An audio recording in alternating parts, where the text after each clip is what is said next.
morning, everyone.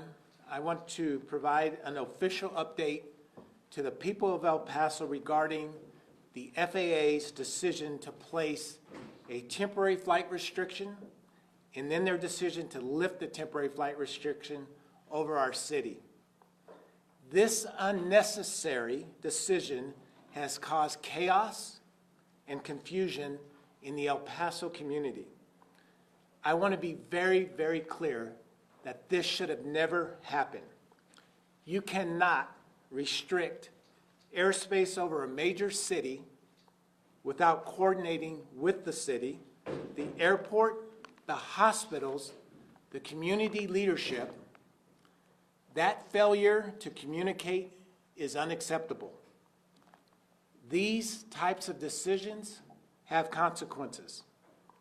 Medical evacuation flights were forced to divert to Las Cruces. All aviation operations were grounded, including emergency flights. This was a major and unnecessary disruption, one that has not occurred since 9/11. El Paso is not just a dot on a map. We are a major, major city. We are the sixth largest city in the state of Texas, and we are the 22nd largest city in the United States. Without hospital, military operations, and emergency services and critical infrastructures that depend on coordinated and reliable airspace operations. Decisions made without notice or coordination puts lives at risk and creates unnecessary danger and confusion. From the moment we learned about this, my office worked with Congresswoman Veronica Escobar, Major General Taylor at Fort Bliss, and our local, state, and federal partners to get answers and to push for this to be corrected and lifted, which it was. I appreciate those efforts. I also want to say thank you to the leadership across our community who came together to work through this problem. The city leadership, the El Paso Airport, and our federal and state partners. Your professionalism and dedication to public safety made a difference. El Paso deserves better. El Paso deserves better communication and better coordination and more respect for the El Paso and the people that live in this community. We will be following up with the FAA to make sure that this never happens again.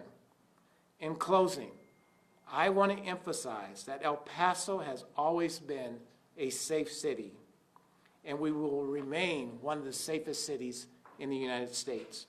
I'm going to turn it over to, who's next? Laura, who's next? No, we're going to open it up to questions. Okay. We're going to open it up to questions. I will ask you, please wait till we get the microphone to you. How many emergency medical flights or urgent critical flights were diverted because of this situation?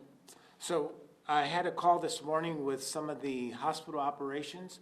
I don't know the exact number of flights, but I can tell you that there was a lot of surgical equipment that was coming in from Dallas and other parts of the country to do surgeries here in our community. That type of equipment did not show up here in El Paso. What was the official reason given to you by which agency for the closure of the airport? Yeah, so we're still determining the official reason, but I can tell you that the FAA was the primary agency that made the decision to shut down our airspace here over this community. So the official reason, we're still trying to get that answer of why it was closed down here in El Paso and southern New Mexico. And you say there was no communication with the city. What does that communication look like when what the federal government says was a security threat? What would that Yeah, I think at the very least that communication looks like calling the city, calling our chief of police, calling the public safety officers that we have in our community to alert them that we're going to be shutting down your airspace in your community.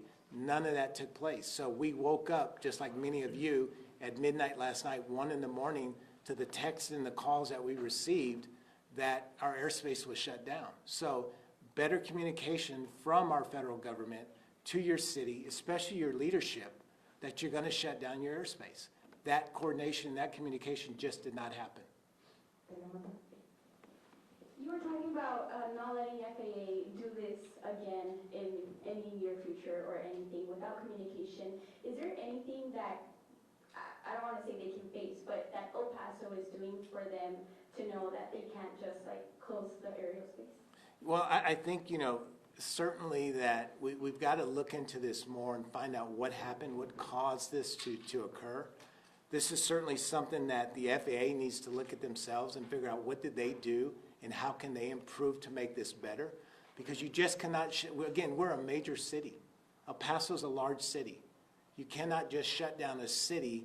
There was people coming to El Paso. Our airport was in chaos. Our community was scared. All because someone decided to shut down our airspace. You just cannot do that. And they lifted it real quick. So we've got to figure out what the root cause of that problem was. What kind of financial implications could this have had for the city, for the airport, for travel in general, being potentially shut down for 10 days? And do you know what kind of an impact it had in the hours that it was shut down? Yeah, I'm sure it's significant. I'm sure that number is large, and it's one of them numbers you may not ever be able to quantify. You look at the travelers that were stuck at our El Paso International Airport. They had to spend money, those that could get a rent-a-car, to get out of El Paso. So that cost them money. You look at some of the business deals that were going to take place today here in our community that just may not happen. So we don't know the complete impact. I've had friends that have texted from Dallas, Texas, that were trying to get rent-a-cars to get back here to our community. I don't know what that number is, but I can tell you it's going to be large. There were some reports on CNN that one of the reasons was cartels flying drones over airport space or in the vicinity. Is there any truth to that? Let me turn that over to the chief or to someone else to better answer this. Thank you, Mayor. So your question on drones, that's just been reported. We have not been notified of anything. That's just rumor that we're hearing the chatter. As the mayor talked about, there's been no official determination put out to us on why it was closed down, so we won't speculate on any of those. And did the airport, can the airport be closed without your approval, Mayor, or does that have to go through you and you have to give the yes or no on that? So I've never closed the airport. Again, I've been here a little bit, 13 months. So we've never closed the airport since 9/11. So again, the FAA is the one that shut down the airspace, which ultimately closed our airport. So our airport is open 24 hours a day, 7 days a week, 365 days a year. So the answer to that is probably no. I would never close down the airport unless there is a national security threat against this community. So no, we wouldn't close the airport for something like it. And I will touch on your drone question. There's probably been drones ever since they've been started flying in this community. So that's not nothing new. So a drone shutting down our airspace, we've got to get better than this. And so you were unaware that the airport was going to be closed? So was I unaware that, so just like many of us in this room, we've got the same alert from the FAA that they were shutting down our airspace. Yeah, so to say that I was aware of this, if I was aware of this, first thing I would have done is had a press conference with this community to say, we're shutting down the airspace. So we did not know that it was going to be shut down. Univision. Hi, Mayor. Stephanie Chavez with Univision. I know you mentioned El Paso is not only a dot. We have the border. We also have Fort Bliss.